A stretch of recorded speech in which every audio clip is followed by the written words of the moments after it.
Graças a Deus que nos dá a vitória através do nosso Senhor e Salvador Jesus Cristo.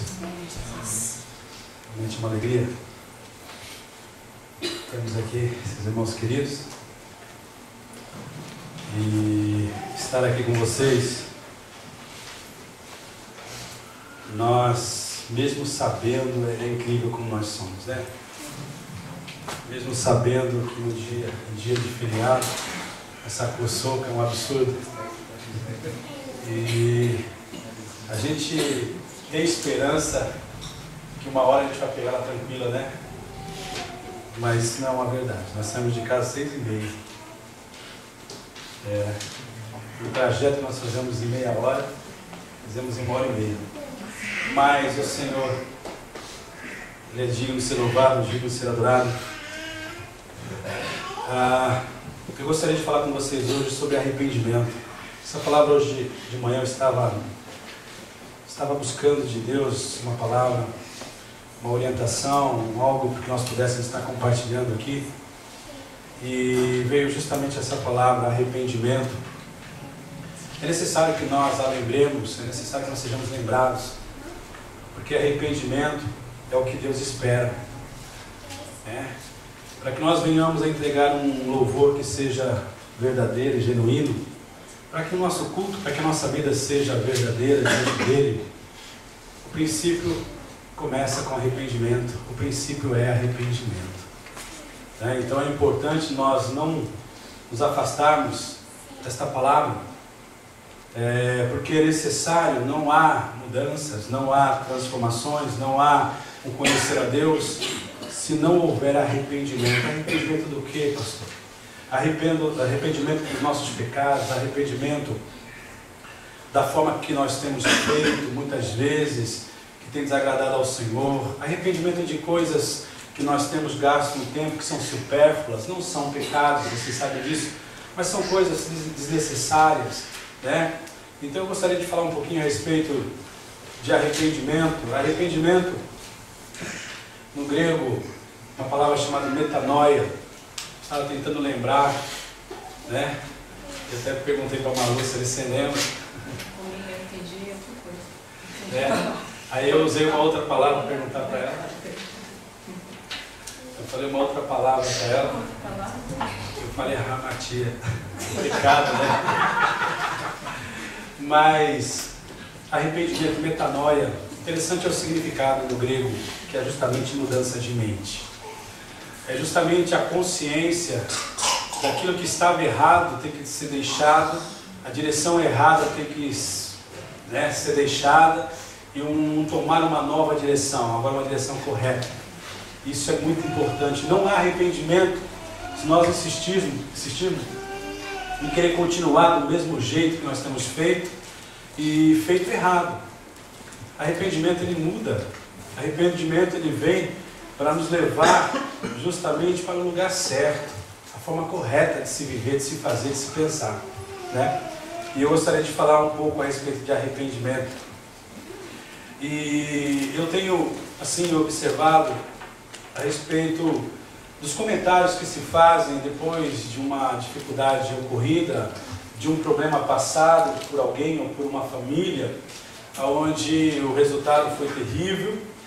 Nós temos ouvido e nós falamos dessa forma: se eu pudesse voltar, não teria feito desse jeito. Se eu pudesse voltar, eu com certeza... É engraçado, irmãos, porque nós não podemos voltar. Nós temos que entender que através dessas situações, nós temos que buscar a forma correta de se fazer daqui para frente. O voltar já não pertence mais, já não há condições de nós voltarmos, não é? Nós temos que estar justamente olhando para a nossa vida diante da palavra de Deus, diante desse chamado que o Senhor faz constantemente a cada um de nós para que haja arrependimento em nossas vidas, sabe? Nós temos que tomar uma postura, uma consciência dizendo: Deus, eu quero ser diferente, Deus, me ajude a ser diferente, Senhor, sabe? Porque se nós não entendemos dessa forma, nós estaremos simplesmente experimentando remorsos, e remorso não muda a vida de ninguém, sabe? Remorso é aquele sentimento, sabe, que fala, poxa, que coisa ruim que eu estou passando como consequência, mas ele não tem uma meditação, uma reflexão, sabe, daquilo que ele fez, sabe, daquilo que ele optou a fazer. Remorso simplesmente é aquela sensação do sofrimento naquele momento, sabe, da dificuldade sendo vivida ali, mas não uma reflexão da atitude, sabe, da ação tomada, da ação feita. Nós precisamos entender que o Senhor nos chama para um verdadeiro arrependimento. O Senhor até fala arrependimento digno de apresentar frutos, sabe, aonde possamos estar vivendo uma transformação, uma mudança diária, uma metamorfose, vamos dizer assim, aonde as pessoas possam ver que realmente nós temos sido trabalhados, nós estamos diferentes. Arrependimento leva a essa transformação, a essa mudança, né? E é importante que nós possamos estar assim conscientes da necessidade de vigilância, né? Por quê? Porque muitas das vezes, mesmo tendo a consciência da necessidade, sabe, de andarmos em arrependimento, nós nos descuidamos, sabe? Nós passamos a viver algumas relações onde elas com certeza vão continuar nos levando a viver derrotas, dificuldades, sabe? Nós temos que ter essa consciência e buscarmos realmente apresentar diante de Deus um coração arrependido e vigiarmos para que nós não venhamos a dar, sabe, dar moleza para que o inimigo venha, para que a nossa própria carne possa sobressair, sabe, sobre aquilo que nós temos tido como consciência em ser a vontade de Deus, que é andar de uma forma santa, separada e exclusiva para Deus, né? E eu quero aqui usar justamente a vida. A Bíblia é uma coisa tremenda. A Bíblia é um livro tremendo, ao mesmo tempo que ela mostra as virtudes de homens que viveram no passado, usados por Deus, pessoas que fizeram a história, pessoas que entraram na história, pessoas que realmente nos deixou um legado tremendo, sabe, onde a Bíblia nos mostra as atitudes certas, né? Mas também a Bíblia não omitiu as atitudes erradas dessas pessoas.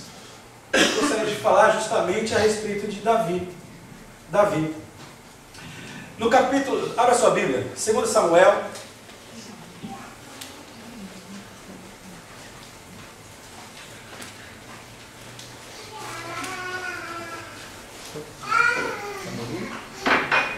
Segunda Samuel, no capítulo 11, fala que Davi já numa idade madura, já numa etapa da sua vida onde tinha experimentado coisas tremendas feitas por Deus, nos fala que em um dado momento, onde era necessário que o rei de Israel pudesse sair à frente do seu povo para guerrear contra os seus inimigos, Davi simplesmente, ele não foi sensível, ele não foi prudente. Davi simplesmente se colocou num estado de omissão, né? E a Bíblia nos fala que ele simplesmente estava andando no palácio e ele observou e viu em uma casa próxima uma mulher se lavando, tomando banho. Nós não entendemos esse quadro direito, né? Agora, nós podemos analisar justamente algo fora do lugar. Davi não era para estar ali naquele momento, né? Não vamos julgar a mulher, que também eu não sei o que ela estava fazendo também do lado de fora, se lavando do lado, sei lá, eu não consigo imaginar isso, né? Né?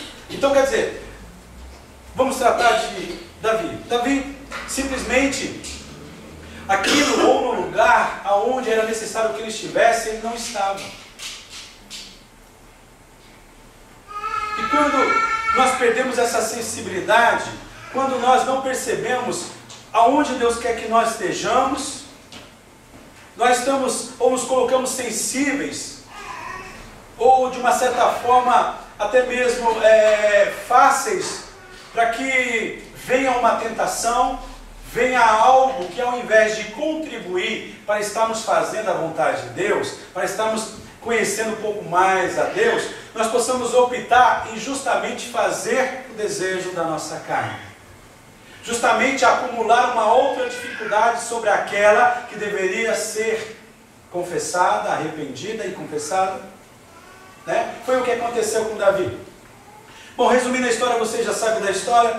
Davi simplesmente cobiçou aquela mulher, mas como era o rei, não havia impedimentos dentro do âmbito secular, onde ele era o rei, a sua voz, a sua posição estava acima de todas as coisas, o que ele falava era lei, né?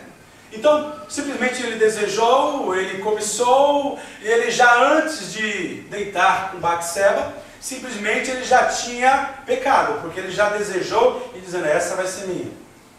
E vocês sabem da história, e assim aconteceu, e além do mais, né, a gente vai percebendo que quando nós, estamos fora do lugar onde Deus quer que nós estejamos, nós perdemos essa sensibilidade, e nós passamos e nos oferecemos de uma certa forma para experimentar algo, justamente aquilo que Deus tanto quer que nós, ou quer nos desviar, que é justamente do pecado, da tentação que nos leva a pecar. Né? E o que aconteceu? Davi, insensível, simplesmente ele projetou na sua cabeça, espera um pouquinho, eu sou rei, ela é casada, então espera um pouquinho, deixa eu bolar um jeito aqui, né? Para que eu possa tirar, sendo ela casada, o marido da jogada, o marido do meu caminho. Né? Vocês sabem, eu estou contando essa história, vocês sabem, mas só para dar uma introdução aqui. O que aconteceu foi que simplesmente ele bolou um jeito e conseguiu que Urias, o marido de Batseba, fosse morto. Né? Vocês sabem da história. Agora, houve as consequências, e o que me chama a atenção é que mesmo depois dele ter deitado com a mulher, mesmo depois dele ter, planejado a morte de Urias, mesmo depois de Urias realmente ter sido morto, né? Ele tentou levar uma vida como se estivesse tudo normal. Sabe? Ele estava tão insensível que ele simplesmente queria tocar o barco para frente. Quer dizer, de uma certa forma eu acolho a mulher em casa, né? Eu acolho a mulher em casa, ninguém está sabendo dessa história, sabe, ninguém e tal. Interessante que ele nem percebeu, que até momentos antes dessa queda, ele buscava justamente estar preocupado em saber qual era a vontade de Deus. Mas toda essa situação roubou-lhe essa sensibilidade, esse temor, vamos dizer assim, de procurar justamente ter uma comunhão com Deus, para que ele pudesse ser livre daquela situação. É importante nós encararmos esse chamado de Deus para o arrependimento e levarmos de uma forma séria, porque se nós não colocarmos diante de Deus um coração arrependido, nós estamos sujeitos a cairmos em um outro buraco, a chamarmos um outro abismo, como fala o salmista, e assim simplesmente levar uma vida de aparência, simplesmente uma vida aonde por fora uma bela viola, mas por dentro um pão bolorento, né? Como nós falamos no Brasil, quer dizer, parece que está tudo bem, mas no fundo as coisas não estão bem, e o Senhor está dizendo, olha, arrependa-te para que eu possa mudar a sua vida, arrependa para que eu possa mudar o teu futuro, o teu passado, o presente. Eu quero fazer parte, eu quero te chamar a uma situação diferente, as consequências virão, mas eu quero me propor estar junto com você. E o que me chamou a atenção foi justamente a verdade da palavra de Deus, da forma que ela se apresenta em ser o único meio de libertar o homem, que tem o poder de convencer o homem dos seus pecados, dos seus erros. Até aquele momento Davi não estava percebendo a situação que ele estava vivendo, que ele se colocou. Mas a Bíblia nos fala aqui no capítulo 12, Agora abra aqui, vamos ler um pedacinho desse capítulo 12.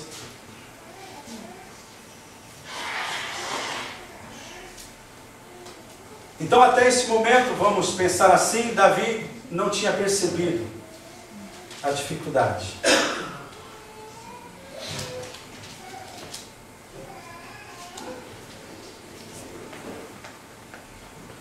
Então, podemos ler? Todos acharam? Capítulo 12. E o Senhor enviou Natã a Davi, entrando ele a Davi, disse-lhe: havia numa cidade 2 homens, o rico e o outro pobre. O rico tinha muitíssimas ovelhas e vacas, mas o pobre não tinha coisa nenhuma, senão uma pequena cordeira que comprara e criara, e ela havia crescido com ele e com seus filhos, igualmente no seu bocado comia, e do seu copo bebia, e dormia em seu regaço, e a tinha como filha. E vindo o viajante ao homem rico, deixou este de tomar das suas ovelhas,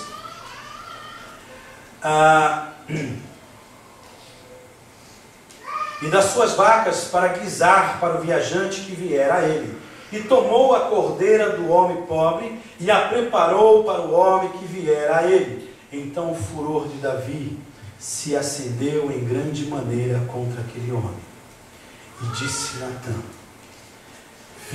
disse ele a Natã: vive o Senhor, que digno de morte é o homem que fez isso. E pela cordeira tornará a dar o quadruplicado, porque fez tal coisa e porque não se compadeceu. Então disse Natã a Davi: tu és este homem. Assim diz o Senhor Deus de Israel: eu te ungi rei sobre Israel, e te livrei das mãos de Saul, e te dei a casa de teu senhor e as mulheres de teu senhor em teu seio, e também te dei a casa de Israel e de Judá. E se isso é pouco, mais te acrescentaria tais e tais coisas. Porque, pois, desprezaste a palavra do Senhor, fazendo mal diante dos seus olhos? A Urias, o Heteu, feriste a espada, e a sua mulher tomaste por sua mulher, e a ele mataste com a espada dos filhos de Amon. Agora, pois, não se apartará a espada jamais da tua casa, porquanto me desprezaste e tomaste a mulher de Urias, o Heteu, para que te seja por mulher. Assim diz o Senhor: eis que suscitarei da tua mesma casa o mal sobre ti, e tomarei tuas mulheres perante teus olhos, e as darei a teu próximo, o qual se deitará com tuas mulheres perante esse sol, quer dizer, diante dos olhos de todo o povo, diante das pessoas, porque tu fizeste em oculto, mas eu farei esse negócio perante todo Israel e perante todo o sol. É interessante, irmãos, o que me chama a atenção aqui é justamente quando a palavra de Deus foi levada diante do rei Davi, diante do homem Davi. Então nós entendemos uma coisa: se realmente nós queremos reconhecer os nossos erros, queremos reconhecer as nossas faltas, os belos conselhos, as boas palavras que nós possamos ouvir aí fora, elas não serão suficientes. O que realmente leva a um verdadeiro arrependimento, um arrependimento genuíno, é quando nós nos voltamos para esta palavra. É quando nós somos confrontados pela palavra de Deus. Não existe outro meio pelo qual o homem é levado a um verdadeiro arrependimento, a não ser pela palavra de Deus. É por isso que o salmista fala: revela-me, Senhor, os pecados que me são ocultos. Mostra-me, Senhor. Sonda-me, Senhor. Porque a palavra de Deus é o único meio seguro e verdadeiro que nos chama para apresentarmos um desejo, uma vontade de querer fazer a vontade de Deus, de andarmos de uma forma correta, de uma forma santa, de uma forma verdadeira, de uma forma onde haveremos de agradar ao Senhor. Por quê, irmãos?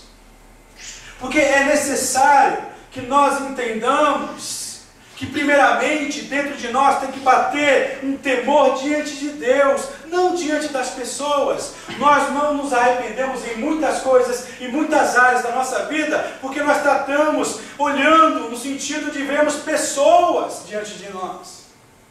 Mas a palavra de Deus, ela nos leva a entender que nós temos errado, que nós temos pecado primeiramente diante de um Deus que é santo. De um Deus que nos chama para sermos santos. De um Deus que nos chama para vivermos exclusivamente para Ele. De uma forma onde Ele tem a liberdade de habitar em nós. De uma forma onde o Seu Espírito, que é santo, tem a liberdade em todas as áreas da nossa vida de nos comandar, de nos direcionar, de simplesmente estar à frente em tudo aquilo que nós precisamos fazer. Interessante que Davi, ao ouvir aquilo que o Senhor mandara falar a ele, versículo 13, então disse Davi a Natã: pequei contra Urias.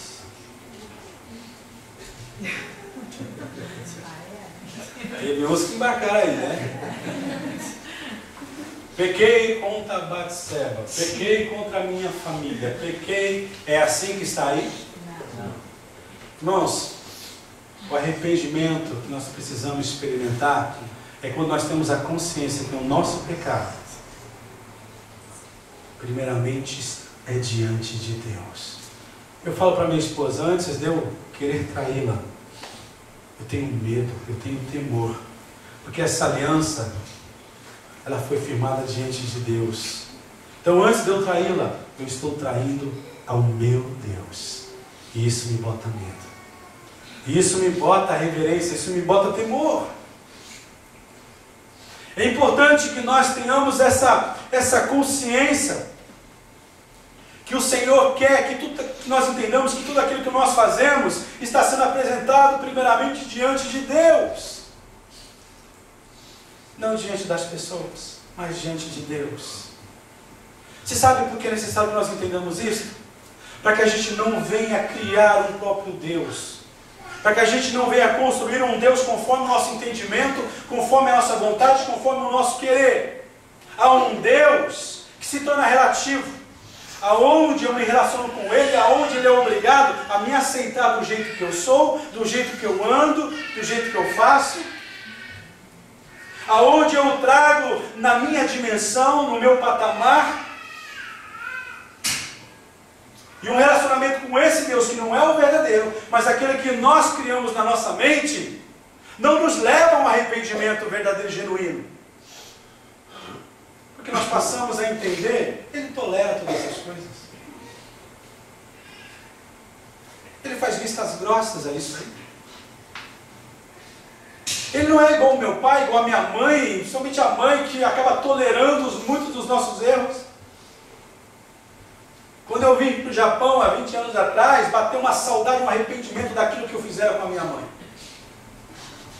Não fui terrível, mas me bateu toda essa reflexão, veio essas lembranças, eu liguei, mãe, chorando, falei, mãe, me perdoa.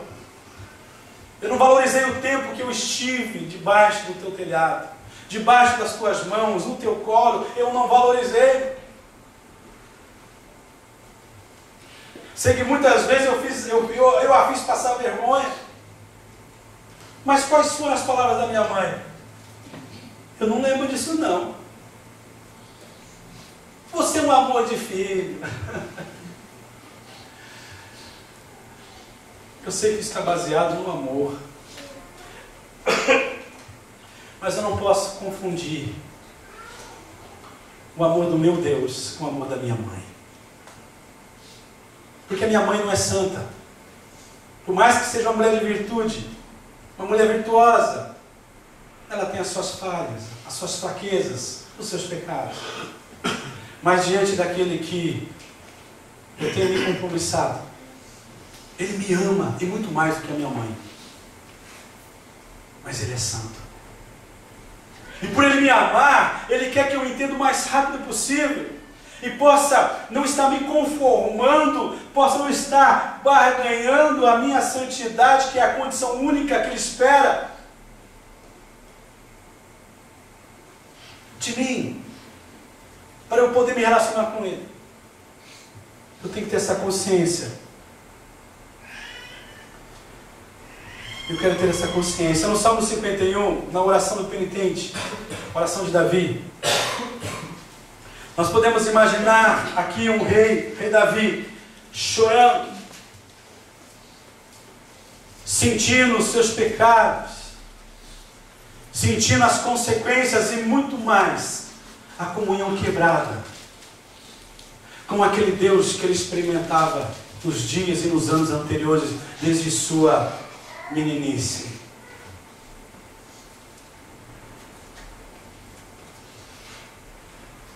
E é interessante que quando ele fala, Senhor, tira a maldade dos meus pecados e purifica-me, Senhor, com esopo. Ele estava dizendo, limpa-me, Senhor. Eu estou sujo. Eu pequei. O pecado traz sujeira para a nossa alma.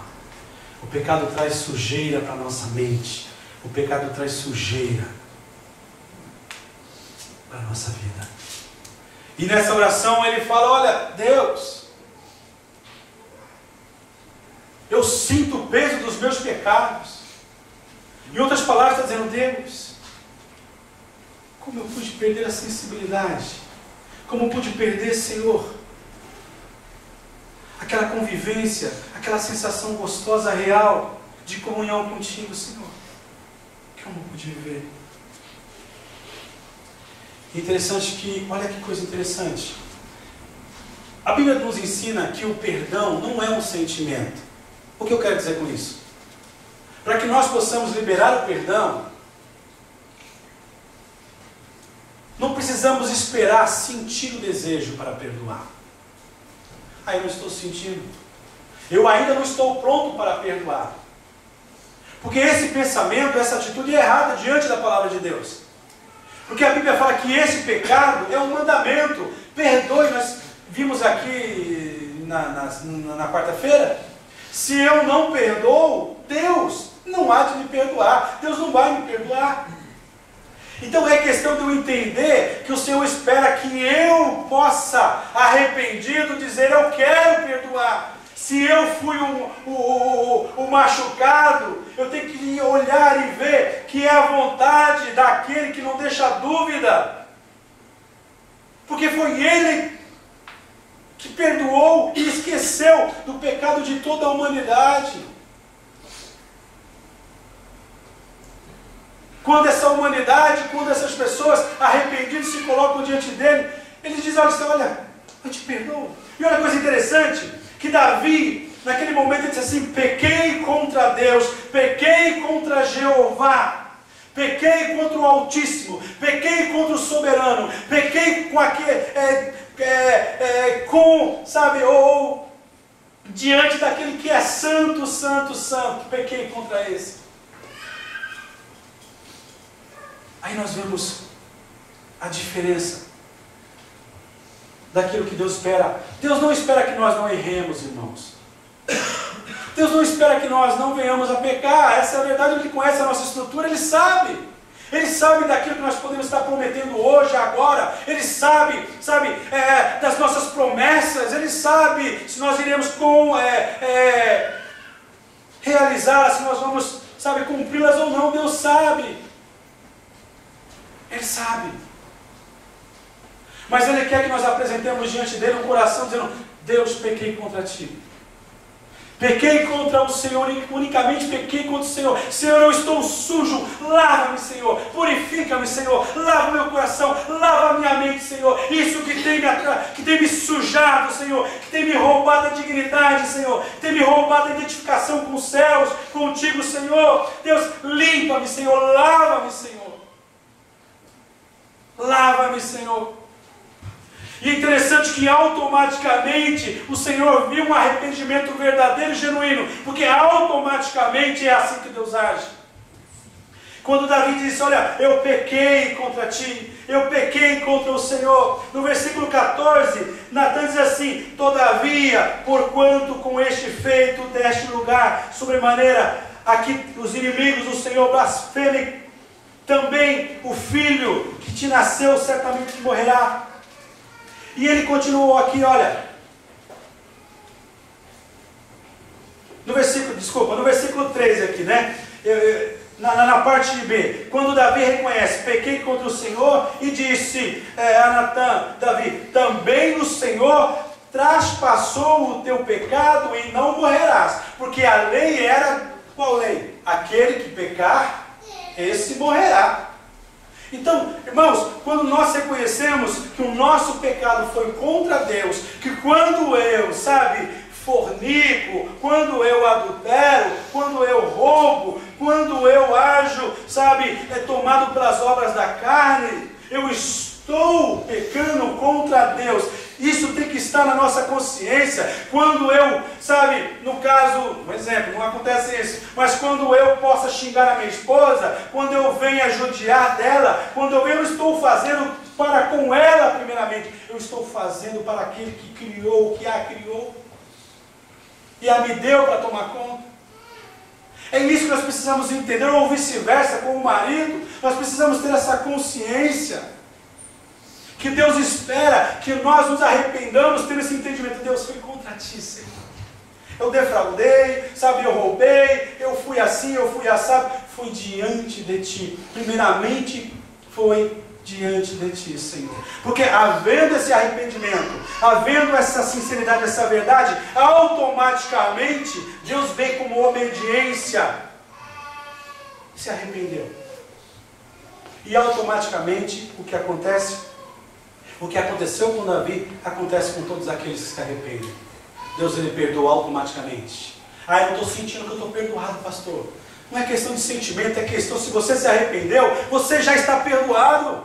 O inimigo vai vir socar, vai vir acusar, vai falar um monte de coisa contra você, mas você vai dizer, olha, mas o sangue de Jesus me cobre.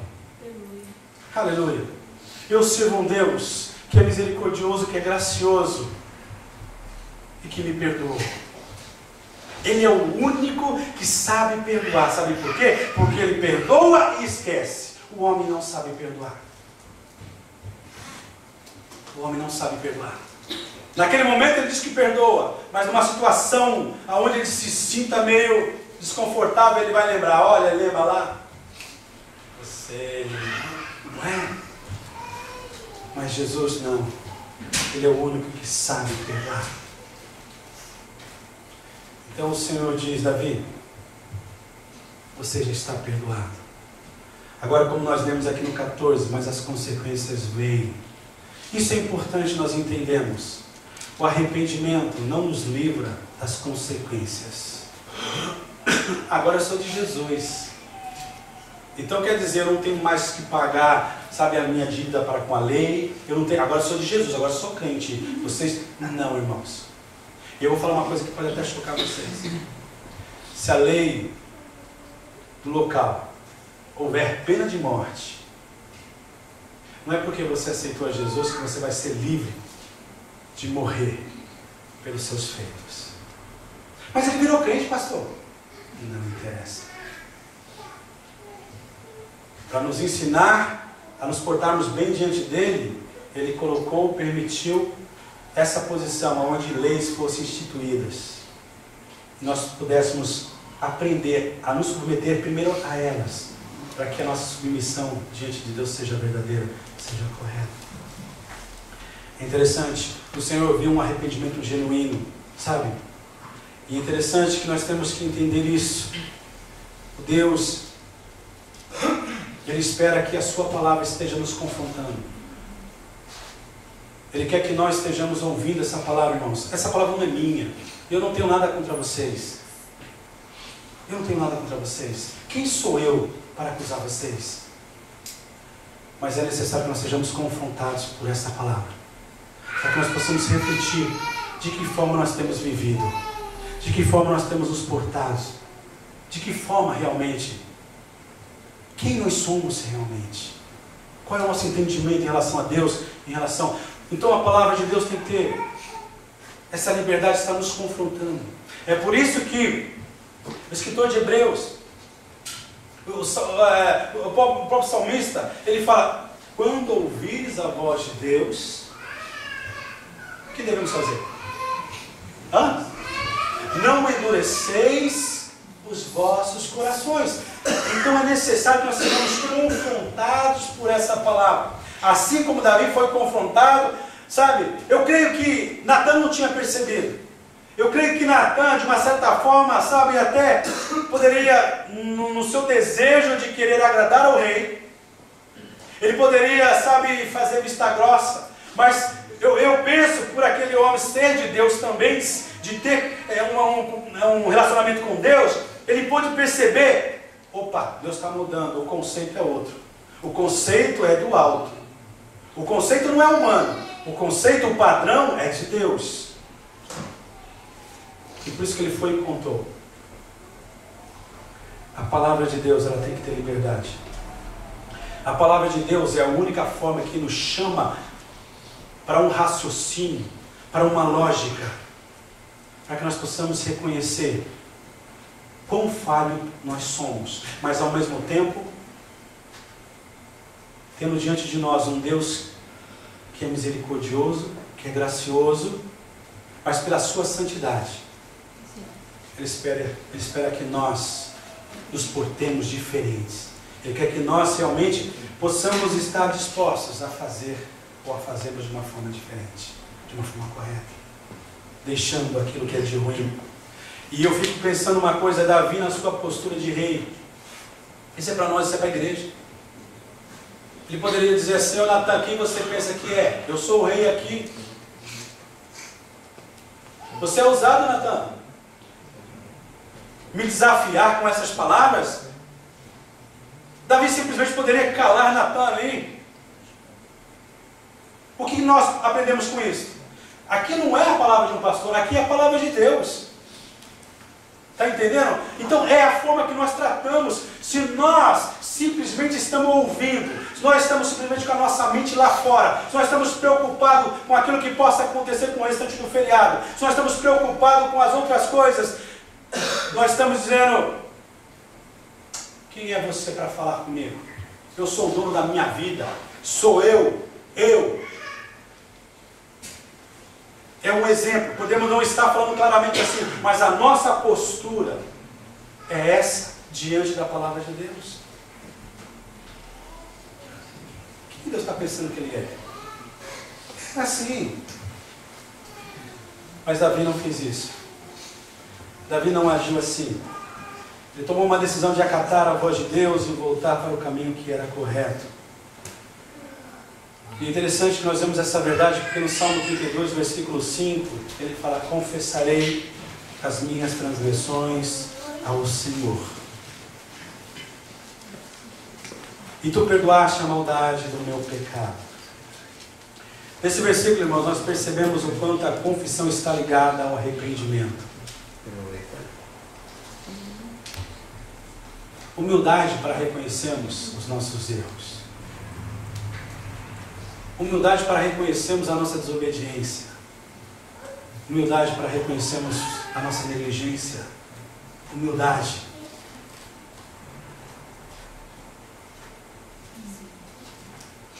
Se não houver confissão, não há arrependimento. Arrependimento sem confissão. É por isso que a Bíblia nos ensina: confessai os vossos pecados, para que sejais perdoados e sarados e curados. É necessário que haja confissão. Provérbios 28:13, um pedaço diz: o que encobre as suas transgressões jamais prosperará, mas o que as confessa e deixa alcançará misericórdia. Está entendendo, irmãos? Se eu não tiver um propósito de abraçar essa palavra, eu vou sair daqui e vou continuar do mesmo jeito. Eu vou continuar sendo aquela pessoa insensível à voz de Deus. A percepção daquilo que Deus quer que eu esteja vivendo e fazendo. Nós cantamos Maranata, nós cantamos Ora Vem, nós estamos declarando, irmãos, Senhor, venha me buscar, eu estou te esperando. Deus, o meu desejo é estar contigo. Deus, a minha vontade é estar contigo. É isso que significa. Se nós não tivermos no nosso coração esse desejo, essa vontade de estar com o Senhor, de encontrar com o Senhor, esse cântico, essas palavras não servem para nada. Se nós não abraçarmos a palavra de Deus, se nós não formos confrontados pela palavra de Deus e a recebemos, sabe, no sentido, Deus, eu vou mudar com a tua graça, com a tua misericórdia, eu vou mudar. Senhor, eu vou ser vigilante, Senhor, eu não vou dar sopa para o azar, eu não vou subestimar a minha carne, Senhor, eu vou buscar viver, Senhor, conforme aquilo que a tua palavra diz. Não existe outro meio, não existe outra forma, a não ser acatarmos aquilo que a palavra de Deus diz. É necessário que nós entendamos que somente através da palavra de Deus poderemos cantar o tempo todo, poderíamos fazer um monte de coisa aqui à noite, sabe, da pipoca, da rapadura, do quebra-queixo, poderíamos estar aqui, vamos todo mundo agora, olha para lá, para a direita, para cima, nada contra essas coisas, tá? Eu não posso pular porque eu resolvi jogar futebol. Irmão Nicolas, eu tenho uma verdade para revelar, o senhor está melhor do que o filho, viu? É verdade, eu vou falar a verdade. Se ele estivesse do meu lado lá, a gente não tinha tomado um golzinho lá. Mas, irmãos, sabe por quê? Porque o que permanece mesmo, o que nos chama a atenção é o poder dessa palavra. Por quê? Porque essa palavra tem um Espírito de Deus, um Espírito que é santo, o único que pode e deseja mudar a nossa vida. Está entendendo? Nós poderíamos fazer um monte de coisa aqui, tá? Mas ao sair daqui, sabe, sair vazio. Chegamos lá e falamos, mas foi da hora. Ah, é? E a palavra? Não lembro. Quem foi mesmo que falou? Mas não teve palavra? Teve, eu acho que foi uns 10, 15 minutos lá. Teve uma, como eu diz, teve uma coisinha lá, né? Como diz o dia, um presbítero lá. Sabe? Irmãos, o que realmente muda a nossa vida é a aceitação dessa palavra, sabe? Estamos meditando. Ao sairmos daqui, eu gosto muito de um exemplo que a minha esposa, quando está ensinando, ela fala que a palavra tem que ser tratada como uma vaquinha. A vaquinha passa o dia todo comendo, mas come. Ela tem 2 estômagos. E ela vai comendo, vai armazenando, vai colocando. Aí à noitinha, você pode ver, a vaca nunca para de mascar chiclete. Você pode ir lá no curral à noite, a vaquinha está lá. Sabe por quê? Porque todo o alimento que ela ingeriu, que ela não saboreou durante o dia, sabe? À noitinha, o estômago tem um processo que só Deus para fazer isso. Aí volta, e ela começa a mastigar, e ela começa a absorver tudo aquilo que é necessário, os nutrientes, aquilo que é bom para o organismo dela. Sabe? Ela passa, sabe? E começa a degustar, É assim que ser com Deus, irmãos. Ao sairmos daqui, possamos ter a palavra de Deus ruminando dentro de nós. Possamos estar meditando naquilo que foi falado, naquilo que foi ensinado, naquilo que tem sido insistido, naquilo que tem sido realmente até mesmo cobrado de nós, irmãos. Porque as dificuldades lá fora, os problemas lá fora, não basta dizer, sangue de Jesus tem poder, o nome de Jesus, o sangue e o nome de Jesus tem poder. E não é você dançando diante dele, não. Não é você, sabe, não. Mas é você usar aquilo que você tem aprendido. As nossas armas são espirituais e elas são conhecidas através da palavra de Deus. O que realmente nos leva a termos vitória é quando nós temos essa palavra dentro de nós. Como que o Espírito Santo vai nos lembrar aquilo que nós haveremos de falar se nós não temos a palavra dentro de nós? Como ele vai nos fazer lembrar de algo que nós não temos experiência, que nós não temos conhecimento, que nós não temos dentro de nós? Vocês estão comigo? Pode respirar, gente. Para respirar. Eu queria trazer uma palavra com gostosa, de graça. Mas foi isso que Deus colocou no meu coração, no meu espírito aqui. E eu estou comendo também, estou comendo. A palavra foi.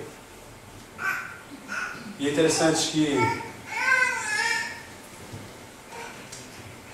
Davi, ao ser confrontado pela palavra de Deus, ele percebeu que ele estava cego. E é o que tem acontecido com muitos de nós nos dias de hoje.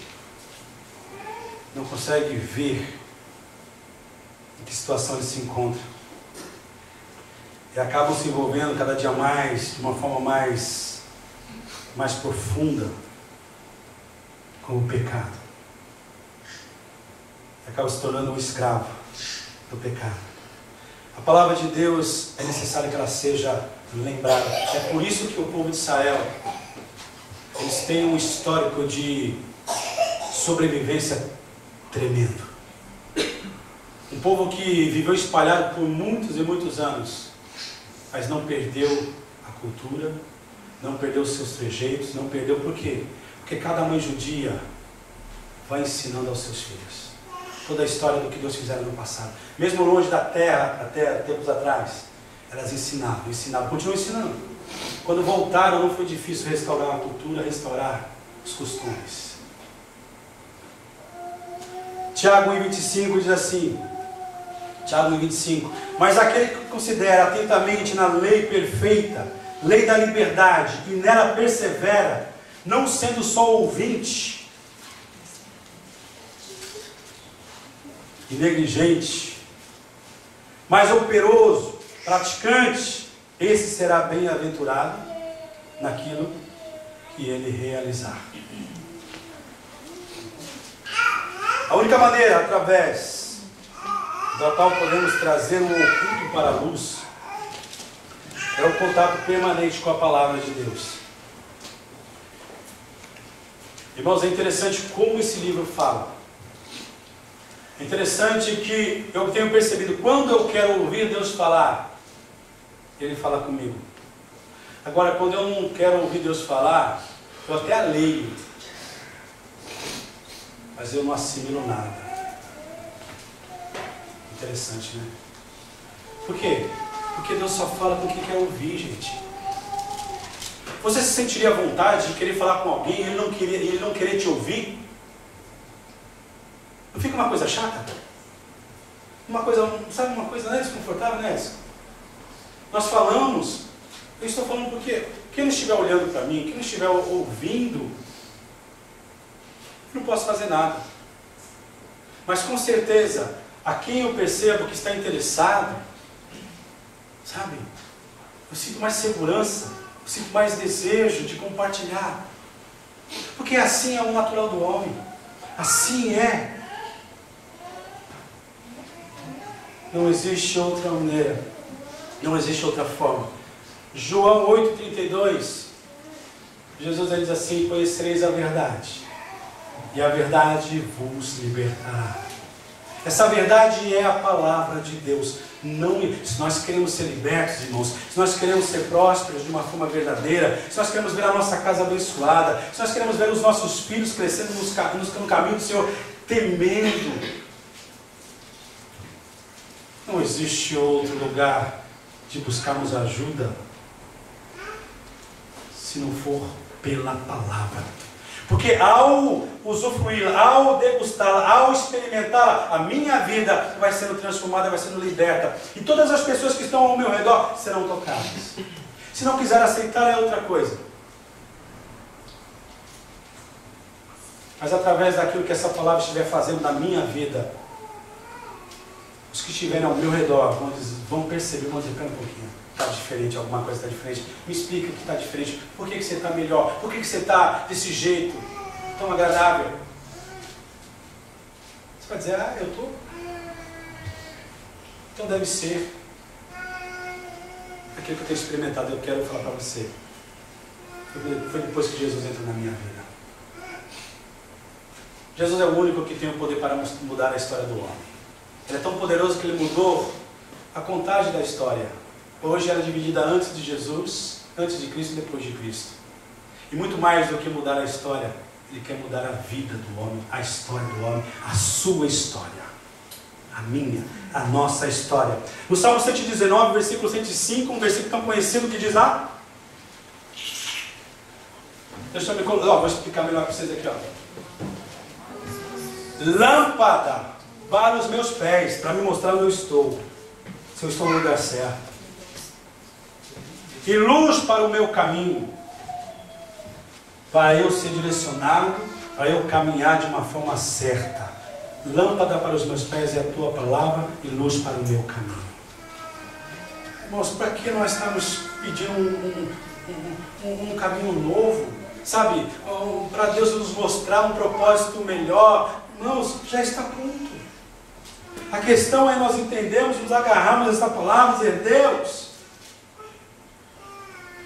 Aí no versículo 154 do capítulo 119,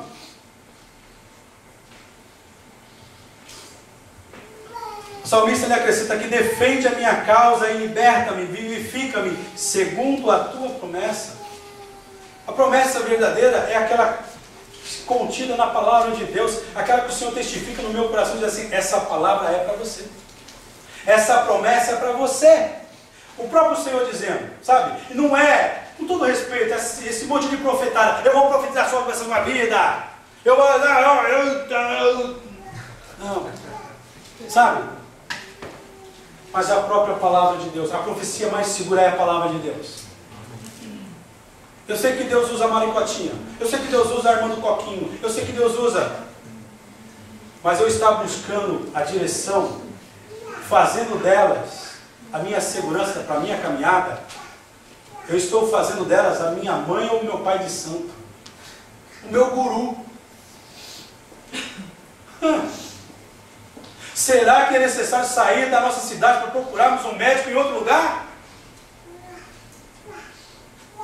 Será que nós precisamos sair, sabe, no meio dessa farmácia espiritual para procurarmos o remédio que o mundo está oferecendo e enfermando todo mundo? A palavra de Deus, irmãos, ela tem que confrontar a nossa vida. Ela tem que mudar as nossas atitudes. O apóstolo Paulo, em Atos 17:30, ele fala aqui algo tremendo, baseado na graça de Deus. Ora, não levou Deus em conta os tempos da ignorância. Agora, porém, notifica aos homens que todos, em toda parte, se arrependam.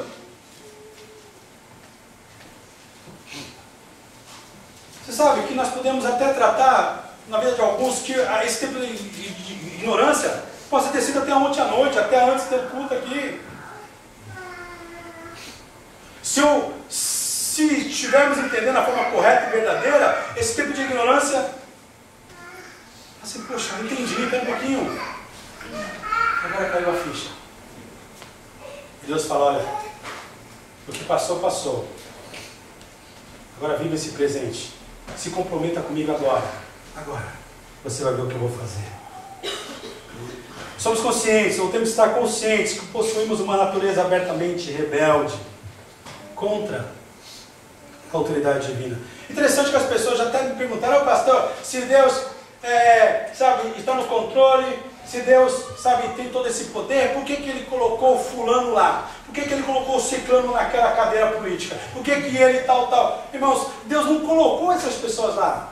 Deus instituiu a posição para que houvesse organização, para que houvesse algo que acabasse com a forma paternada que se vivia antes.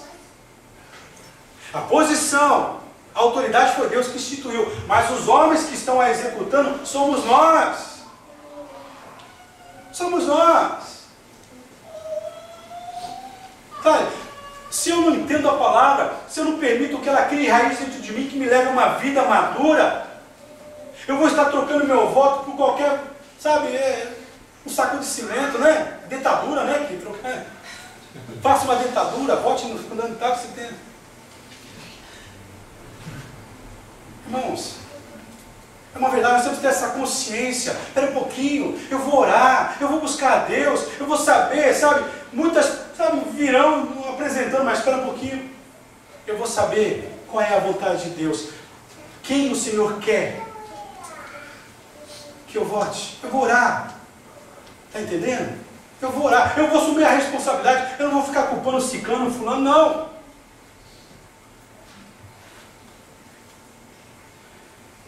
A verdade é que nós temos subestimado o poder do pior inimigo que nós temos, que é da nossa carne. Aonde ela não quer que você se arrependa. Aonde ela não quer que você experimente uma nova vida. Aonde ela não quer que você viva em novidade de vida. Aonde ela não quer que você deixe as coisas velhas para trás e comece a absorver e a experimentar as coisas novas que Deus tem para você ou para nós. Essa é a verdade. O profeta Isaías 53, versículo 6 diz: todos nós andávamos desgarrados como ovelhas, cada um se desviava pelo caminho, mas o Senhor fez cair sobre ele a iniquidade de todos nós. Isaías 53 e 6. Essa é a condição, irmãos. Isso que nós precisamos entender. Sem Deus é andar desgarrado, sem Deus é andar em iniquidade, sem Deus é ser escravo do pecado, sem Deus é viver sem esperança de eternidade, é trocar um sonho de eternidade, um projeto de eternidade que Deus tem para o homem, por uma realização do presente, do momento, porque é intensa, porque é visível, porque é palpável. Então eu deixo um plano de eternidade, um sonho de eternidade. Estávamos vindo aqui, nossos irmãos, eles estavam comentando a respeito de um irmão nosso indonesiano que está lá. Para quem trabalhou com indonesianos, são terríveis no sentido de espiritualidade. Eu trabalhei, mas mesmo sendo um jovem da Indonésia, o seu testemunho, ele falou assim: eu tenho me guardado e vou continuar me guardando até aquela que Deus prometeu ser apresentada a mim. Eu falei, uau. Sinceramente, eu não esperava. Lógico, a gente sabe. Mas vindo da cultura, daquilo que nós temos ouvido e conhecido, sabe? Aonde um disse para mim assim, ó, aquele ali ele pode ter mais de 2, 3 mulheres. Eu falei, por quê? Porque ele tem uma ilha só dele, da família dele. Eu falei, lá é assim, quanto mais tiver, eu vou catando. Se tiver condições de... Eu falei, lá é assim, E o sentimento dessa mulher? Bom, deixa eu ver isso. Irmãos, nós precisamos entender, sabe? Precisamos, reconhecer que o homem sem Deus, ele vive atolado no pecado. E o pecado o afasta de Deus. O pecado o afasta, da esperança de eternidade. Essa é a verdade. Se ele não se arrepender. Por isso que é necessário que o arrependimento seja trazido, seja insistido, seja ensinado, seja inculcado na nossa cabeça e no nosso coração, para que realmente nós possamos nos arrepender. O apóstolo Pedro, ele discursa lá na festa do Pentecoste, quando ele confrontou os judeus lá, ele confrontou justamente usando a palavra de Deus. E ele falou uma coisa interessante, em Atos 2:38, ele fala assim, olha, arrependei-vos, e cada um seja batizado em nome de Jesus Cristo, para a remissão dos vossos pecados, e recebereis o dom do Espírito Santo. Por quê? Porque as pessoas perguntaram para ali, como nós fazemos? Como nós podemos resolver essa situação? Só através do arrependimento. Não há comunhão com Deus se não houver arrependimento na vida do homem. Não há comunhão com Deus. Deus não se impressiona com os nossos chorinhos. Deus não se impressiona com aparências, não. Davi, o que ele fez era digno de morte. Mas naquele momento ele sentiu o peso. Quando ele orou ao Senhor, ele não pediu de volta, mas simplesmente o que ele pediu: Senhor, devolva-me a alegria da salvação, da tua salvação, da comunhão que eu tinha contigo, daqueles momentos, Senhor, que eu desfrutava, Senhor. Devolve-me, Senhor, isso é o mais importante. Posso perder tudo, Senhor, posso perder o reino, posso perder família, posso perder Senhor, mas eu não posso perder a comunhão contigo. Qual é a importância da comunhão de Deus para nós? Qual é a importância da nossa comunhão com Deus? De que forma nós temos entendido e vivido essa verdade? Quando o profeta Natan encontrou o rei Davi, ele falou a respeito de uma forma onde ele usou uma parábola. E eu fico impressionado para a gente poder perceber como o Deus que nós servimos, apesar de ser santo e justo, é necessário que nós nos arrependamos. Porque eu vejo a diferença da atitude do homem com a atitude de Deus. Quando Davi conta essa parábola, qual foi a reação que Davi teve? Versículo 5 aqui, né? Então o furor de Davi se acendeu em grande maneira contra aquele homem. Olha que coisa, irmãos. Sabe, a gente passa a enxergar o cisco no olho do fulano e não percebemos a trave que está nos nossos olhos. Davi se acendeu, se encheu de furor, de grande maneira para com aquele homem. Disse a Natan: vive o Senhor, ele até jurou, vive o Senhor, que digno de morte é o homem que fez. Nós somos assim, perdoou, não tem mais escapatória. Já perdoei 3 vezes, agora acabou, Zé Fini, a próxima é... Não é assim? Deus, eu já perdoei 3 vezes. Aí nós vamos para a palavra de Deus, a gente percebe, sabe, Pedro querendo ser tolerante, dizendo: Deus, a respeito do perdão, até 7 vezes, Senhor. Os fariseus aí, a religião aí, diz que até 3 vezes no máximo aí, né? Pedro, você deixa eu ganhar um pontinho com o mestre, né? Deixa eu aumentar aí, colocar mais um, né? 6 eu dou, mais um, 7. Opa, número perfeito, número de Deus, tá? Então, beleza, vou sair bem na fita. Jesus e Pedro, não digo até 7 vezes, mas até 70 vezes 7. Perdoe. É difícil? É, mas com a graça de Deus, você há de entender o que Deus tem feito por você.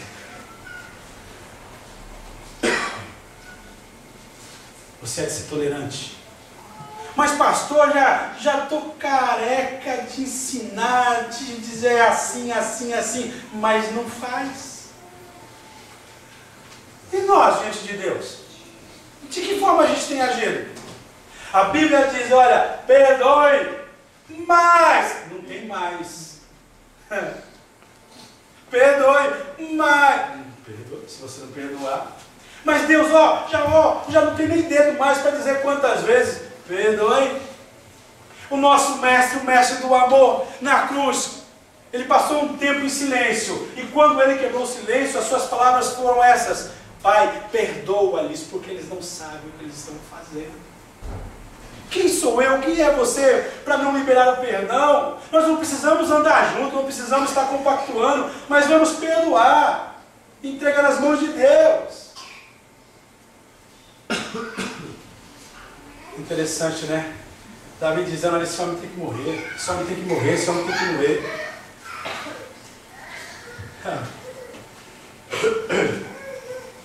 Interessante aqui nós vemos, dentro dessas palavras de Davi, 2 aspectos. Interessante, que nos ensina uma verdade. Primeiro aspecto se chama condenação, morte. Romanos 6 e 23 diz o quê? Porque o salário do pecado... Porque o salário do pecado é o quê? Mas o dom gratuito de Deus é a vida eterna. Romanos 3 e 23. Pois todos pecaram e carecem da glória de Deus. Todos pecaram, carecem da glória de Deus. Romanos 5 e 8 diz o quê? Mas Deus prova o seu próprio amor para conosco pelo fato ter Cristo morrido por nós, sendo nós ainda pecadores. Então nós vemos aqui uma realidade. O salário do pecado, irmãos, é a morte. As pessoas pensam que se resume só na morte física. Mas não é, é a morte espiritual. E ela é terrível. Porque ela não leva só o homem para o inferno, mas ela leva o homem a viver eternamente longe da presença de Deus. Isso que é o pior. Já não basta ir para o inferno? O pior não é ir para o inferno. Graças a Deus nós não vamos. O pior é viver a eternidade longe de Deus. E outro ponto aqui que é interessante, que o arrependimento, apesar das consequências virem, porque desse adultério de Davi, Batseba ficou grávida. E aquilo que deveria ser uma expectativa, um momento de alegria, uma criança. Porque, irmãos, por mais que tivesse tido pecado ali, adultério, a criança não tem nada a ver com o pacto. A criança é herança de Deus. Crianças são bênçãos, são heranças de Deus. Quem as tem que cuidar, tem que ensinar o temor do Senhor. Saber a idade para poder assumir a responsabilidade tal de poder inculcar na cabeça do filho. Não deixar para um depois. Hoje é cedo. Pode se tornar um tarde demais amanhã. Essa é a verdade. Agora, interessante que dentro dessa verdade nós podemos ver que o arrependimento, ele conduz também, ele traz a restituição. Quer dizer, o Senhor acaba não nos dando aquilo que nós merecemos, que é a condenação eterna, e Ele acaba nos dando aquilo que nós não merecíamos. Bênçãos. As consequências vêm, mas Ele se propõe a estar conosco. Ele se propõe a nos ajudar para passarmos por essas dificuldades, por essas consequências. Que Deus maravilhoso, que Deus soberano. Interessante porque Davi fala o seguinte, olha, versículo 6, e pela cordeira tornará a dar o quadruplicado, porque fez tal coisas. Quer dizer, aqui mostra justamente a graça, a misericórdia de Deus. Sem merecermos, o Senhor Ele acaba nos abençoando, Ele acaba realizando o desejo do nosso coração, depois que houve arrependimento, depois que houve a confissão, depois que houve um se voltar para Ele, um se entregar para Ele, Ele acaba abençoando. Davi fala, olha, 4 vezes mais, esse homem tem que ser restituído. Ao mesmo tempo que nós vemos a forma de julgar errada, de matar, de condenar, a forma do homem agir, nós vemos também,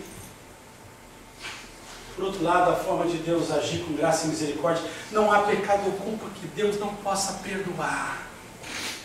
Não importa o que você tenha feito, o que nós tenhamos feito, falar isso para as pessoas. O importante é que haja arrependimento, que haja confissão diante de Deus. E automaticamente, naturalmente, há perdão e há restauração. A alegria vai bater na tua casa, a alegria vai bater no teu coração, os teus pensamentos serão pensamentos de paz. É isso que a palavra de Deus nos permite, nos promete. Louvado seja o nome do Senhor. Nós podemos ver também, não precisa abrir, em Lucas 19, 8 e 9, lembra da história de Zaqueu? O cobrador de impostos, ele era detestado, porque ele cobrava impostos dos seus próprios patrícios, dos seus irmãos judeus. Interessante que Jesus, ele foi passando na cidade de Jericó, onde Zaqueu morava, e ele ficou sabendo. E ele mesmo, com toda a sua dificuldade, a se locomover diante de uma multidão que estava ao redor de Jesus. Jesus, ele não foi ali por acaso. A Bíblia não nos diz que foi por causa exatamente de Zaqueu. Mas como Jesus falara que ele viera buscar os que estavam perdidos, ele veio para salvar. Então, com certeza, ele passou por ali por causa daquilo. Uma coisa interessante, irmãos. Jesus, ele veio. Conforme foi a notícia, Jesus veio. Agora, Zaqueu poderia ficar tranquilo, dizendo, olha, deixa eu ficar na minha, né? Eu sou pequeno. Como que eu vou chegar até lá? E o pessoal, se eu sair na rua, ou sei lá, de repente, sem uma guarda, se eu posso ser. Mas ele não olhou para essas dificuldades. A Bíblia nos fala que ele foi e até mesmo subiu sobre uma figueira brava.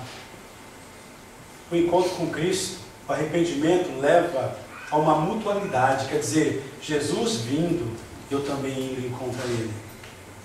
O arrependimento é uma atitude de Deus, eu não quero continuar onde eu estou. Eu não quero continuar nessa mesma vida, eu quero mudar. Eu vou até a Ti, Senhor. Jesus vem e eu também vou, é um encontro mútuo. Pare de se lamentar, pare de ficar reclamando, arrumando desculpas para se apegar mais a Deus. Vamos buscar enquanto nós podemos o achar. Vamos invocar enquanto Ele está perto. Vamos. E é interessante uma coisa, que assim foi, Jesus, ele percebeu o Zaqueu lá em cima da árvore. Ninguém falou, olha lá. Não, Jesus percebeu. Jesus falou, Davi, sai daí, Davi. Agora Zaqueu. Zaqueu, desce da árvore. O que hoje me convém. E o que mais me chama a atenção nessa história, que o milagre aconteceu, não foi quando Jesus entrou, não foi quando Zaqueu recebeu Jesus na sua casa, quando Jesus foi alimentado, quando Zaqueu serviu alimento para Jesus e para os que entraram junto, não. Mas foi justamente quando Zaqueu ele disse assim, Senhor, resolvo dar aos pobres a metade dos meus bens. Se na alguma coisa tenho defraudado alguém, restitui 4 vezes mais. As pessoas falam, Zaqueu era ladrão. Zaqueu, quem garante? Porque aquele fala, se por acaso eu tenho roubado, ele tinha segurança. Ele era mal visto porque ele era um cobrador de impostos. Assim, mas se eu tenho defraudado, Senhor, eu vou restituir 4 vezes mais. Percebe a graça de Deus. Não há porque estarmos fugindo de Deus, não há porque assimilarmos essas mentiras, não há perdão para o seu pecado. Diga para as pessoas. E uma verdade aqui, irmãos, nós não lutamos contra o homossexualismo, sabe? Nós lutamos contra o pecado. Aí fala, o homossexual ele tem que se arrepender. Não é só o homossexual não, gente. Existem tantos outros aí que precisam de arrependimento. Sabe?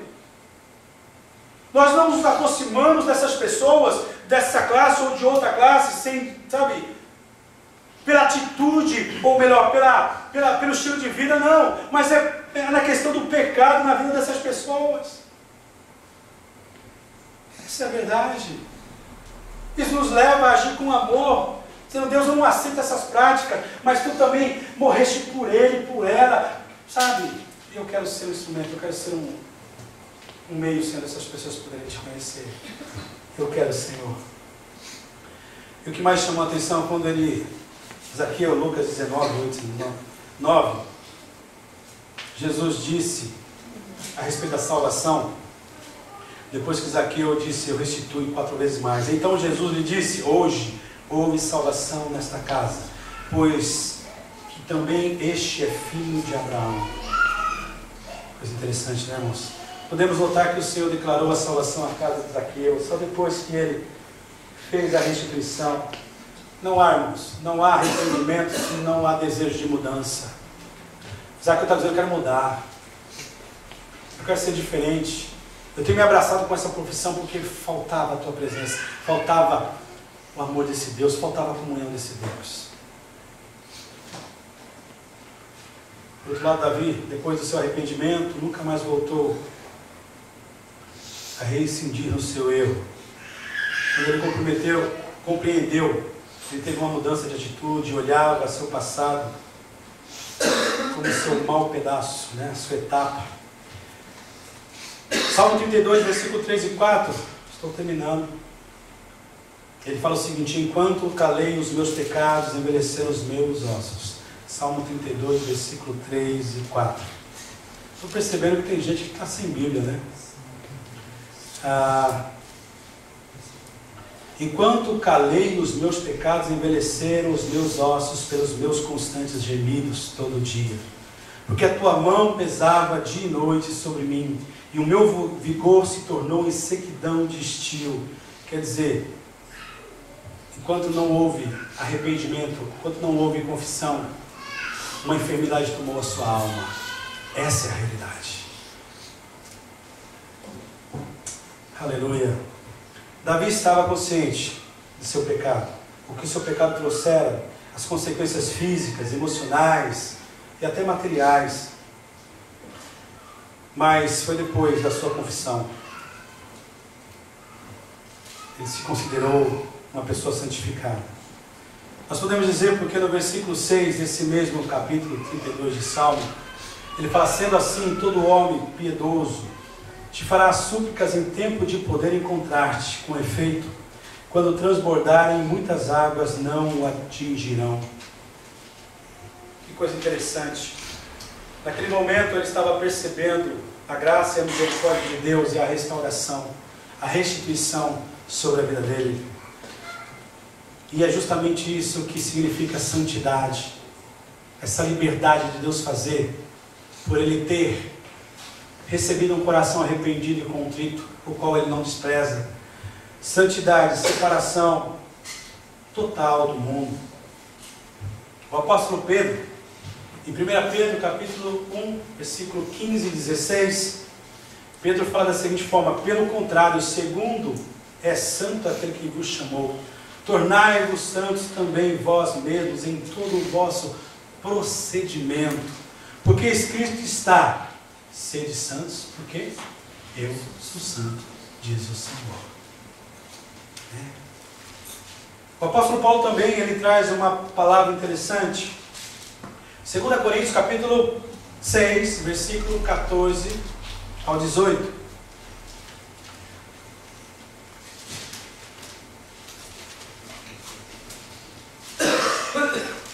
Interessante como a Bíblia ela é tremenda nos seus conselhos.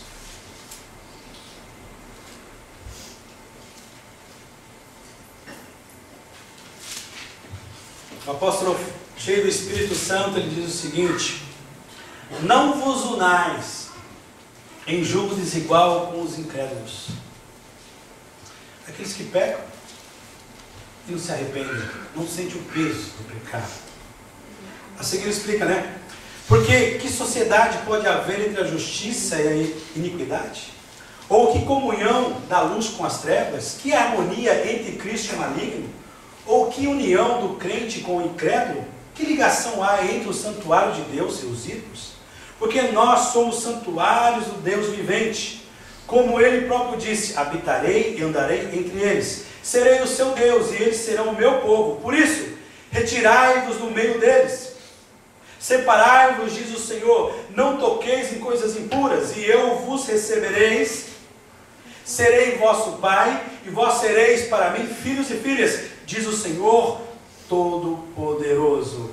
A ideia aqui é justamente isso. Aonde não há arrependimento, não há consciência de pecado.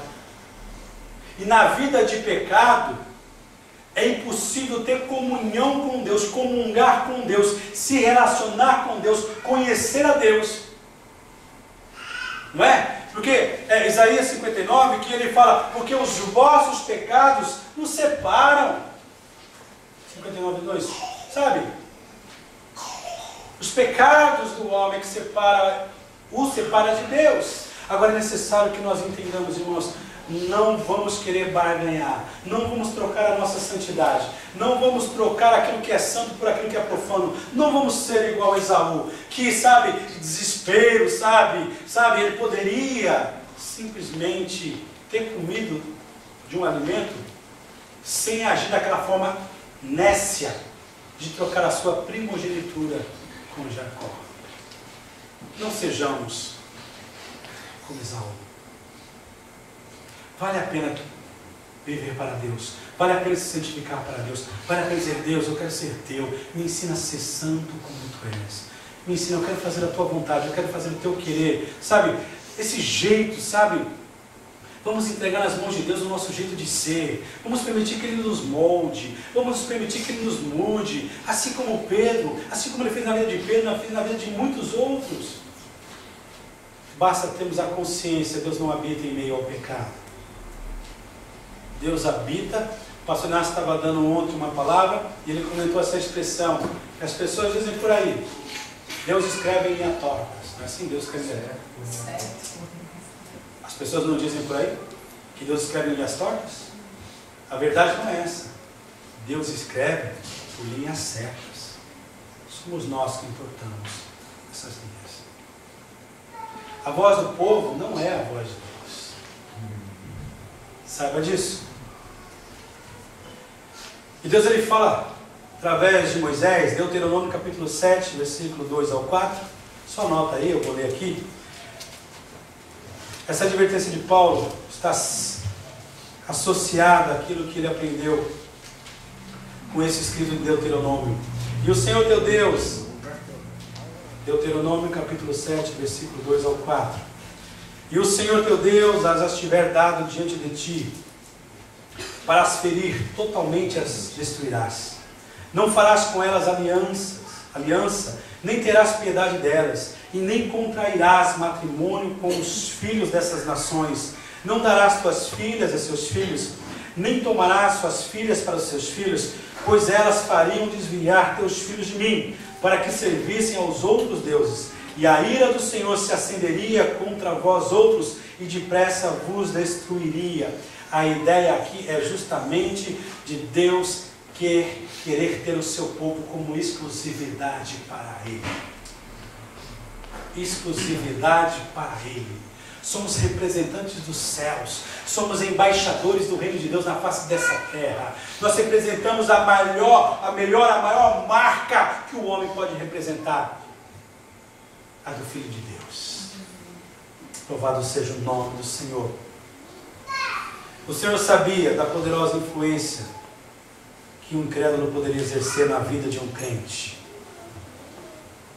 Pastor, não é amiguinha, é amiguinho. Não, pastor, não sabe, a gente frequenta a casa um do outro, sabe? Mas não tem problema não, pastor. O que ele pensa a respeito de Deus? Ele não quer saber de Deus não. O que ele pensa a respeito de você quando fala? Ele fala que eu sou louco e brinca com uma. Mas mesmo assim você quer ter uma comunhão com eles? Mas eu não tenho amigo. Vem para a igreja. Conheça Cristo e vê. Permita que ele seja o seu amigo e o melhor, fiel. Não vá. Qualquer coisa, a de que o coração do crente fosse desviado para adorar deuses falsos. Esse foi o propósito da palavra de Deus para o povo de Israel. Por isso a atitude do Senhor fora radical. Não ter qualquer laço com nenhum deles. Hoje tem muitos crentes vivendo uma vida dupla, sem a sensibilidade, porque vivem tendo comunhão, entre aspas, com os dois lados. E Jesus falou assim, não é possível ter comunhão com Deus e com Mamon. Não é possível ter comunhão com Deus e com o mundo. Não é possível. Mas tem pessoas que não são crentes, sim. Tem pessoas que, usamos a expressão, só falta Deus. Não é assim? Vamos orar para saber até onde nós podemos nos relacionar com essas pessoas. O apóstolo Tiago, capítulo 4, versículo 4 e 5, ele diz assim, infiéis, não compreendeis que a amizade do mundo é inimiga de Deus? Tiago 4, 4 e 5. Aquele, pois, que quiser ser amigo do mundo, constitui-se inimigo de Deus. Ou supondes que em vão afirma a Escritura, é com ciúme que Deus por nós anseia o Espírito que Ele fez habitar em nós. Quer dizer, Deus tem ciúmes de nós. Deus tem ciúmes de nós. Deus permitindo que seu Espírito habitasse em nós, em nossas vidas. Ele anela que nós tenhamos esse zelo com esse desejo ardente, e esse desejo possa estar nos levando a nos protegermos dessas coisas que nos levem a desagradar a Ele. Práticas, pecados, embaraços que nos afastam dele. Ele quer que nós tenhamos o discernimento. Quando Jesus olhou para os seus discípulos, no final ele disse assim: Pai, eu não peço que os tire do mundo, mas que os livre do mal. Nós precisamos entender que é somente nele é que nós possamos estar, mas sem pertencer. É somente vivendo para ele, tendo ele dentro de nós. E para nós finalizarmos aqui, interessante, justamente na parábola Lucas 15, né? A parábola do filho pródigo, a gente encontra ali Jesus trazendo de uma forma interessante para o contexto daquela época. Aquele povo entendia muito bem o que Jesus estava querendo dizer. Ele fala assim de uma forma resumida: tendo um homem, 2 filhos, o mais moço lhe disse: Pai, dá minha parte que me cabe. Lucas 15, do 11 ao 32, né? Você já conhece. Então o mais novo chega para o pai e fala: Pai, me dá a parte que me cabe. A parte que lhe corresponde. Interessante que, segundo a tradição, ele tinha a liberdade de pedir, né? Os bens podem representar o nosso livre-arbítrio. Dá a parte que me cabe. Senhor, deixa eu fazer a minha vontade. Deixa eu seguir os meus passos, deixa eu seguir os meus próprios pensamentos. E é assim, quando nós entendemos que o filho, quando ele pede a parte que eu cabe, está dizendo: deixa eu ser livre, Pai. Deixa eu ser livre, né? Então o filho pródigo tomou essa liberdade dada, né, pelo pai, e nos fala que essa herança desperdiçou de uma forma com os interesseiros. Bom, resumindo a história, ele chegou para trabalhar em uma fazenda onde ele foi colocado para alimentar porcos. E algumas pessoas dizem assim: ele comia as bolotas dos porcos. Não, ele não comia, ele desejava, ele ansiava, ele não tinha liberdade de comer. Que coisa terrível, né? Que coisa terrível. E é interessante, o que deve nos chamar a atenção nessa parábola foi justamente o momento que nos fala que ele caiu em si. Jesus fala que ele caiu em si. Se refere-se, está dizendo uma ideia seguinte: olha, quando eu quero viver a minha própria liberdade, quando eu peço para que Deus me deixe solto e livre, eu estou dizendo: Deus, deixa eu pecar. Deixa eu pecar. Senhor, não se preocupe comigo. Deixa, eu escolho, eu vou pecar, eu quero pecar. Deixa eu pecar. Em outras palavras, o significado também pode ser este. Quando ele pediu a parte que eu cabia, a liberdade que ele queria ter, de uma certa forma, diante de Deus, soa desse jeito: deixa. E é interessante que quando ele fala que ele caiu em si, ele estava dizendo: olha, em outras palavras, ele estava dizendo: olha, ele recobrou o juízo. Sabe? Ele percebeu, sabe, a situação que ele vivia debaixo da casa do seu pai e a situação que ele se encontrava neste momento. Ele percebeu: olha, na casa do meu pai eu tinha prosperidade. Na casa do meu pai eu tinha roupa limpa. Na casa do meu pai eu tinha comida todo dia. Na casa do meu pai eu tinha, sabe, carinho. Na casa do meu pai eu tinha atenção. Na casa do meu pai eu tinha companhia. Na casa do meu pai tinha alegria verdadeira. Enfim, ele começou a lembrar. Quando ele caiu em si, ele começou a lembrar dessas coisas que ele tinha na casa do pai dele, que ele abandonou. É assim que é a vida do homem que vive em pecado. Mas quando ele se arrepende, ele está dizendo: espera um pouquinho, em Deus há alegria, em Deus há perdão, em Deus há prosperidade, em Deus tem o melhor para a minha vida, porque ele fala que os seus planos são bons, agradáveis e perfeitos para a minha vida. É quando ele cai em si, dizendo: olha, realmente, de mim mesmo ou por mim mesmo eu não vou conseguir chegar, eu não vou conseguir me libertar dessas coisas, mas o Senhor pode. Eu vou voltar para Ele, eu vou, sabe, entregar o meu coração para Ele, eu vou me arrepender aonde eu tenho caído, eu estou arrependido, Senhor, eu vou dizer: Deus, eu pequei contra Ti. Aleluia. O arrependimento, ele envolve essa situação de humilhação. Quando ele fala assim: eu não sou digno de ser chamado mais o seu filho, isso é humilhação, irmãos. O arrependimento verdadeiro e genuíno, ele reconhece que ele é o único culpado. Ele não culpa a sociedade, ele não culpa o mundo, ele não culpa as pessoas, mas ele reconhece: eu errei, eu errei. Ele se humilha dizendo: olha. Agora não basta só reconhecer e se humilhar, é necessário que tome uma postura, uma posição, uma ação. Porque fala que ele, quando ele caiu em si, ele começou a lembrar dessas coisas, ele começou a dizer, ele levantou-se e foi para a casa do seu pai. Nós temos que tomar uma atitude, sabe?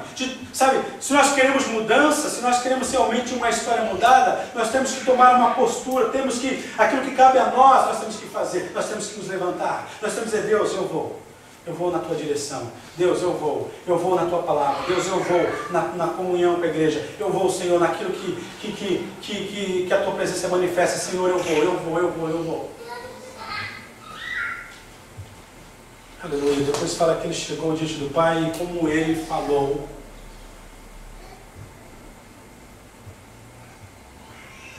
Ele disse também ao seu pai: Pai, pequei contra os céus e pequei contra ti.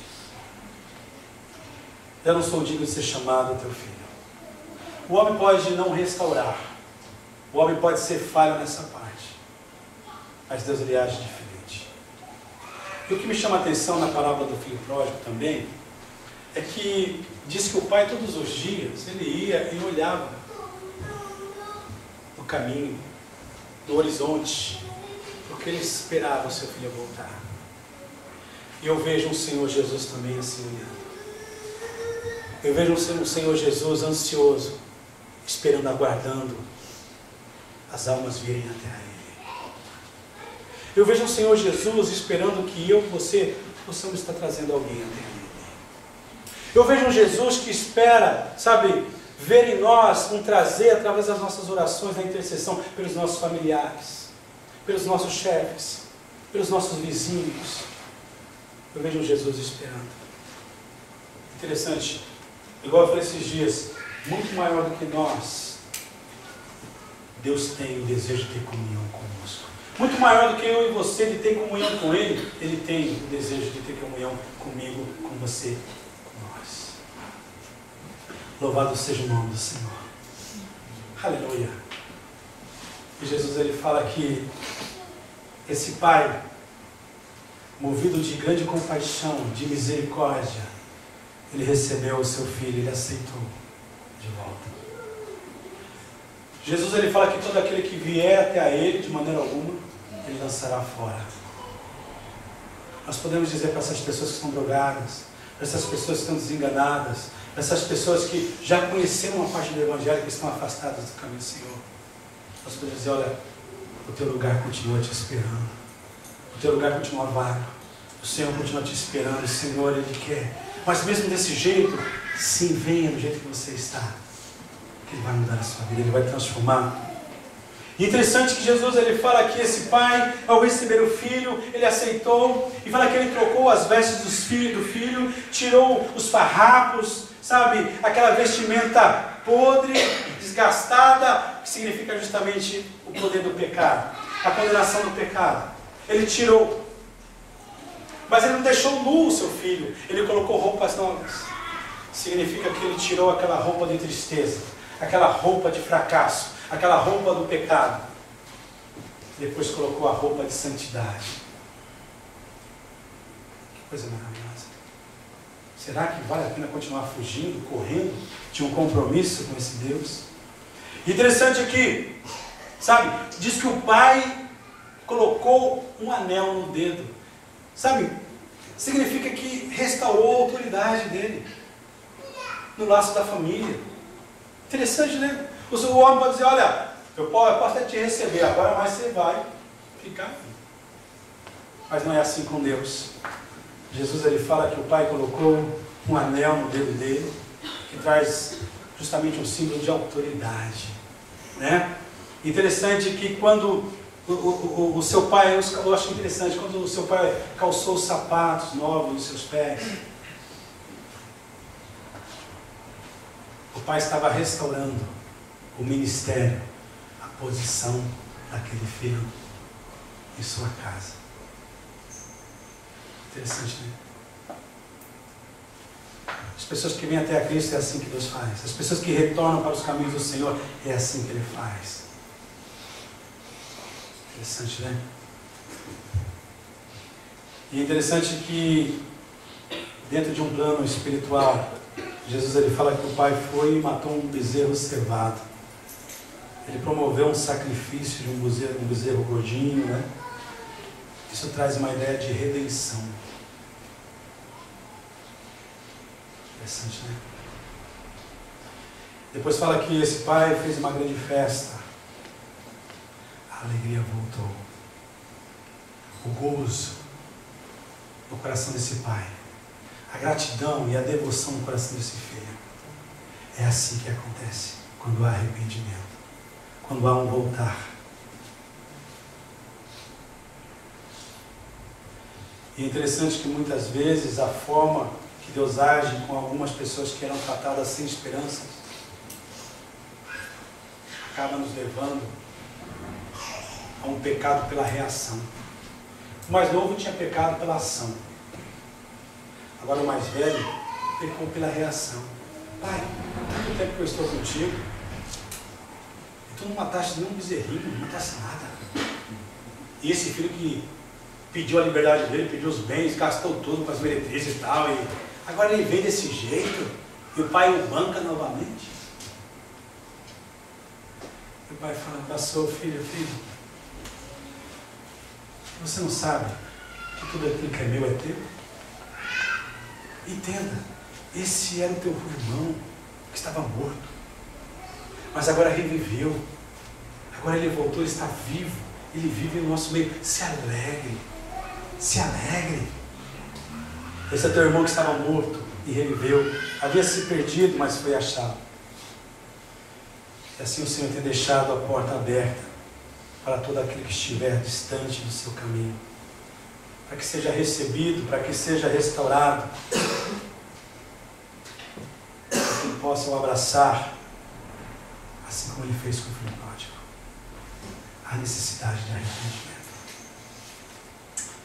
Aleluia. Gostaria que você fechasse os seus olhos. Eu sei que o tempo está bem, mas eu não poderia sair daqui sem compartilhar essa palavra.